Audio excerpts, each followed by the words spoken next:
ग्वालियर से, जहां नर्मदा बचाओ के अध्यक्ष मेघा पाटेकर जी ने ग्वालियर की स्वर्ण रेखा नदी में गंदगी पर जताई चिंता। खबर के बारे में विस्तार से जानेंगे, उससे पहले लेंगे एक छोटा सा ब्रेक के बाद जल्द हाजिर होंगे। हेल्प इंडिया ट्रैवल्स के क्षेत्र में अनोखा खोज, जल्द बनाएगा करोड़पति जो दिलाएगा 4 प्रकार के लाभ: referral income, activate income, ride income, auto growth income. तुरंत जुड़े, सोचेंगे तो पछताएंगे। अधिक जानकारी के लिए कांटेक्ट करें 9795659565।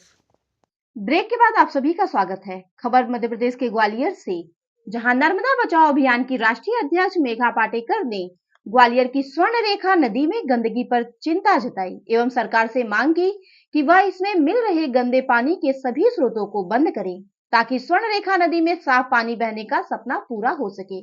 देखिए ग्वालियर से डिस्ट्रिक्ट इंचार्ज वीकली नीरज हांडा की रिपोर्ट।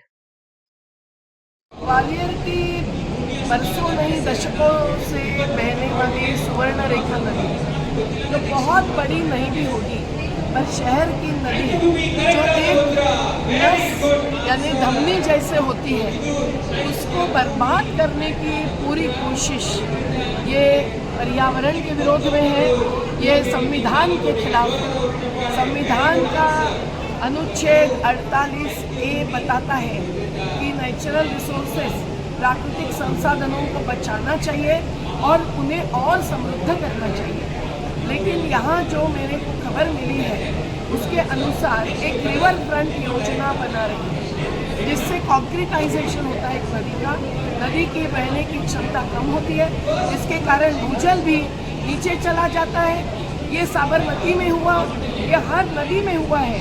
इसलिए महाराष्ट्र के पुणे में हो या साबरमती में हो, अनेकों ने आवाज़ उठाए हैं और गुजरात के अहमदाबाद के उच्च न्यायालय ने बहुत कड़े निर्देश भी दिए हैं। पर ग्वालियर में भी 300-400 फीट भूजल नीचे गया है। और तो और कि जो कॉन्क्रीटाइजेशन होता है उसके कारण आजू बाजू के जो बस्तियां और गांव होते हैं नदी पर जीवित होते हैं, कुछ मछुआरे होंगे, कुछ किसान होंगे, उनको भी बहुत सारे असर भुगतने पड़ते हैं, तो मजदूर भी भुगतते हैं। तो आज फॉरेस्ट डिपार्टमेंट जब ये कह रहा है कि वो करोड़ों रुपयों का प्लांटेशन करेंगे, यानी पेड़ पौधे लगाएंगे, तो उससे क्या ये पूरे पर्यावरणीय असरों की हानि पूर्ति होगी? नहीं होती है। और ये पैसा विदेश से लेंगे, देश से लेंगे, लेकिन कौन सी प्रजातियां लगाएंगे, सहभाग लेंगे क्या स्थानीय समुदायों का, ये सब सवाल है। तो रिवर फ्रंट के प्रोजेक्ट्स का आज पूरे देश में सवाल उठाकर विरोध चल रहा है। महाराष्ट्र के पर्यावरणीय संस्था जो राज्य की होती है, उन्होंने उन पर कड़े सवाल उठाकर वो जवाब मिलने तक हम मंजूरी नहीं दे सकते हैं, ये निर्णय लिया है। तो जरूरी है कि सभी पर्यावरणीय कानूनों का, कॉन्स्टिट्यूशन ऑफ इंडिया, भारतीय संविधान का, और जो जीने का आधार है, जिससे ही ऑक्सीजन प्राणवायु मिलता है, जो जीविका का आधार है, ऐसे हर प्राकृतिक संसाधन का प्रोटेक्शन यानी सुरक्षा, संरक्षण, और जो बर्बाद हुई है उससे पुनरुज्जीवन करना है।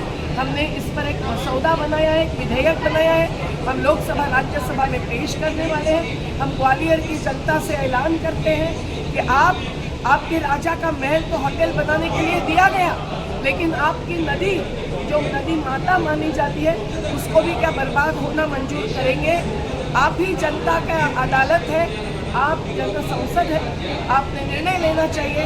नदी किनारे जिंदगी भर रहने वाले ऐसे हर समुदाय का अधिकार है, उनकी सहमति के बिना कोई भी परियोजना आगे नहीं ढकेलनी चाहिए, जिससे जल, जंगल, जमीन पर जीना या अधिकार और जीविका के अधिकार पर उल्लंघन ही नहीं। पाटेकर जी ने ग्वालियर की ये जो स्वर्ण रेखा नदी है उसके बारे में कहा है, आप उसके बारे में क्या कहते हैं? देखिए, देश की जानी मानी नदी जो नर्मदा बचाओ, नदियों को बचाने के अभियान की हमारे देश की जानी मानी समाजसेवी मेघा पाटेकर जी ने जिस प्रकार से ग्वालियर की स्वर्ण रेखा नदी के लिए चिंता व्यक्त की है कि इस नदी एक प्राचीन काल की एक ग्वालियर की धरोहर थी और उस नदी को पूर्ण रूप से भाजपा सरकार केंद्र की सरकार के द्वारा उसको पूरी तरह से ध्वस्त किया जा रहा है। और आज उन्होंने कहा कि जब कोई भी व्यक्ति देश के अंदर हमारे संविधान में नदी, नाले, समुद्र के लिए सुरक्षित हमारे संविधान में रखा है, तो क्या वजह है कि भारत की सरकार, मध्य प्रदेश सरकार उसे खत्म करने में लगी है।